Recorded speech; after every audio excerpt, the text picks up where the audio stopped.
नमस्कार दोस्तों, स्वागत है आपके अपनी ही प्रिय चैनल प्राचीन जानकारी में। दोस्तों, रक्षाबंधन का त्यौहार हर वर्ष सावन में पूर्णिमा की तिथि को मनाया जाता है। शास्त्रों में ऐसा वर्णन है कि रक्षाबंधन का त्यौहार एक व्यक्ति को भूलकर भी भद्रकाल के समय में नहीं मनाना चाहिए। भद्रकाल के समय में रक्षा सूत्र या राखी नहीं बांधनी चाहिए। हमेशा भद्र का त्याग करके ही रक्षाबंधन के त्यौहार को मनाना चाहिए।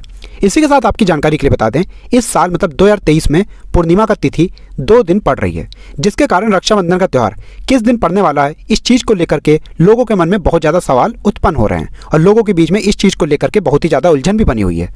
दोस्तों, बहुत से लोग कह रहे हैं कि इस बार रक्षाबंधन का त्यौहार 30 अगस्त 2023 को मनाया जाएगा और बहुत से लोगों का मानना है कि रक्षाबंधन का त्यौहार इस बार 31 अगस्त 2023 को पड़ेगा। और इस वीडियो में हम आपको बताएंगे कि रक्षाबंधन का त्यौहार इस बार 30 अगस्त को पड़ रहा है कि 31 अगस्त को मनाया जाएगा। साथ ही में हम आपको इस वीडियो में बताएंगे कि रक्षाबंधन का शुभ मुहूर्त कितने बजे से कितने बजे तक का रहेगा। और आपकी जानकारी के लिए बता दें, भद्रकाल का अशुभ समय भी इसी दौरान चलता रहेगा, तो वो कब खत्म होगा और कब शुरू होगा, वो सारी जानकारी हम आपको इस वीडियो में बताने जा रहे हैं। बस एक बात का ध्यान रखिएगा, चाहे आपका अच्छा दिन हो चाहे आपका बुरा दिन हो, कभी भी भगवान शिव जी को याद करना मत भूलिएगा। भगवान शिव जी बहुत ही भोले हैं, वो किसी भी व्यक्ति को तुरंत ही आशीर्वाद दे देते हैं। और अगर आप चाहते हैं कि आपके जीवन के हर कष्ट को भगवान शिव जी नष्ट कर दें और आपकी हर मनोकामना को पूरा कर दें, तो कमेंट बॉक्स में जाइए और तुरंत लिख दीजिए ओम नमः शिवाय, हर हर महादेव। और अगर आप भगवान शिव जी के सच्चे भक्त हैं तो इस वीडियो को लाइक करना मत भूलिएगा। दोस्तों, रक्षाबंधन का त्यौहार भाई बहन के अटूट प्यार का प्रतीक होता है।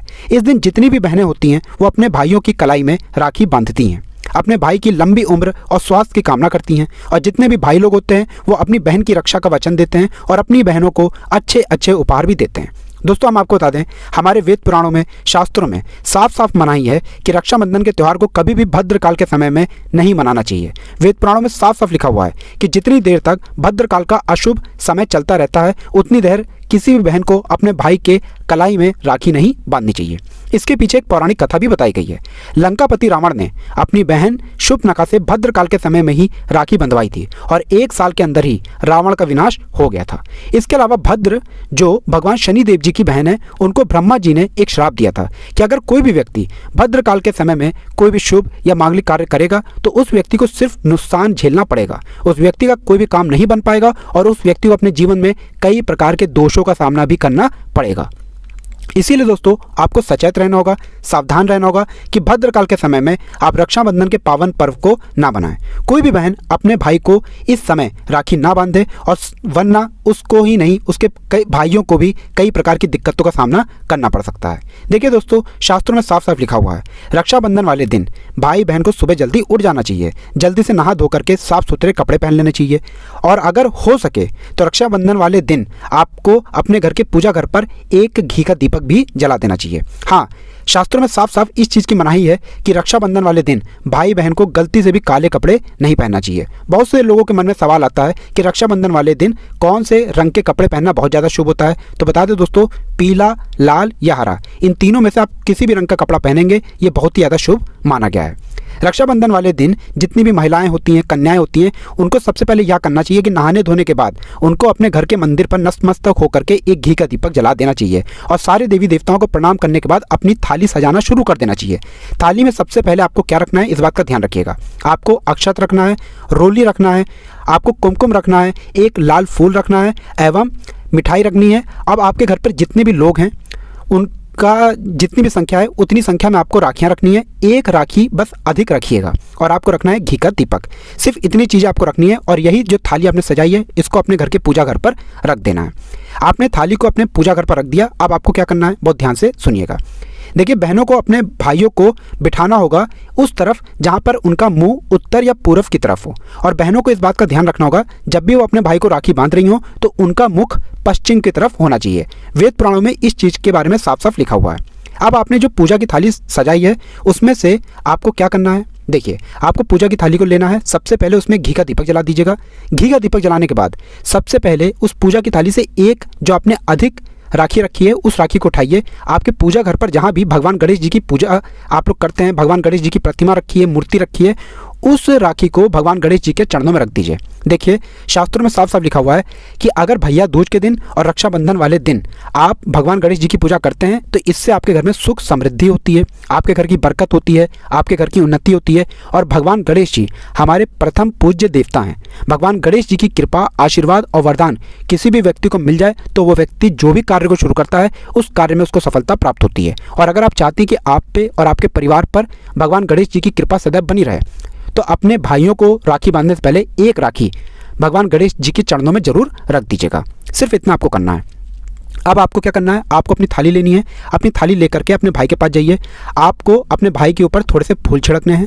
आपने जो रोली रखी है और अक्षत रखा है, मतलब चावल रखा है, इसको मिला करके इससे अपने भाई का तिलक लगा देना है। तिलक लगाने के बाद अपने भाई के दाएं हाथ में, बहुत ध्यान से सुनिएगा दोस्तों, अपने भाई के दाएं हाथ में आपको इसी राखी को बांधना है। इस राखी को आपने बांध दिया। अब आपने जो मिठाई अपनी थाली में रखी, इसी मिठाई को अपने भाई को आपको खिला देना है। सिर्फ आपको इतना ही करना है। इतना अगर आपने इस तरीके से कर लिया जैसा वेद पुराणों में लिखा हुआ है तो मान के चलिए प्रथम पूजनीय गणेश जी की कृपा आप पे और आपके परिवार पर बनी रहेगी। आपने जो राखी अपने भाई को बांधी है इसका शुभ फल आपके भाइयों को मिलेगा। आपके भाई का भाग्य आपका साथ देगा, उनकी किस्मत उनका साथ देगी, आपके घर की बरकत होगी, आपके घर की उन्नति होगी। अभी तक हमने आपको बताया कि राखी कैसे बांधी जाती है और राखी को लेकर के वो कौन सी जानकारियां थी जो आपका जानना बहुत जरूरी था। अब आपको हम बताएंगे रक्षाबंधन का पावन दिन किस दिन पड़ रहा है, भद्रकाल का अशुभ समय कितने बजे शुरू होगा, कितने बजे खत्म होगा। इसलिए आपसे निवेदन था, अभी तक आपने वीडियो को लाइक नहीं किया है, वीडियो को लाइक कर दीजिए।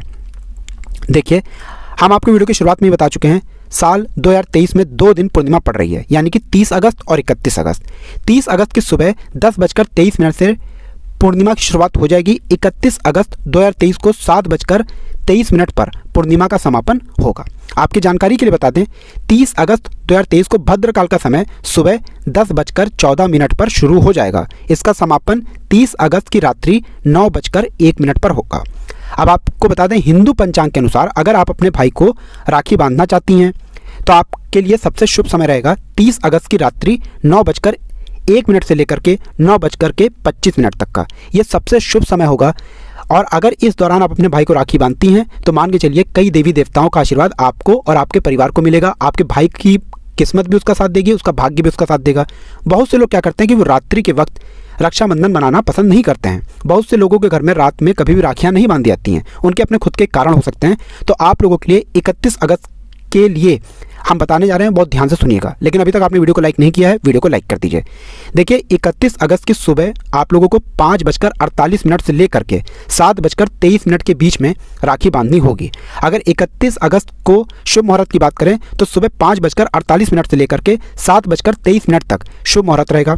इस दौरान आप लोग राखी बांध सकते हैं। हाँ, इस बात का विशेष करके ध्यान रखिएगा, बिना नहाए धोए पूजा की थाली को मत छूइएगा। जिस प्रकार से हमने आपको उपाय बताए हैं उसी प्रकार से उपाय करते हुए अगर आप राखी बांधते हैं तो मान के चलिए आपके घर पर ब्रह्मांड की महासर्वशक्तिशाली शक्तियों का आशीर्वाद बना रहेगा। तो इस वीडियो को यहीं पर समाप्त करते हैं। आपसे निवेदन था, वीडियो लाइक करना मत भूलिएगा।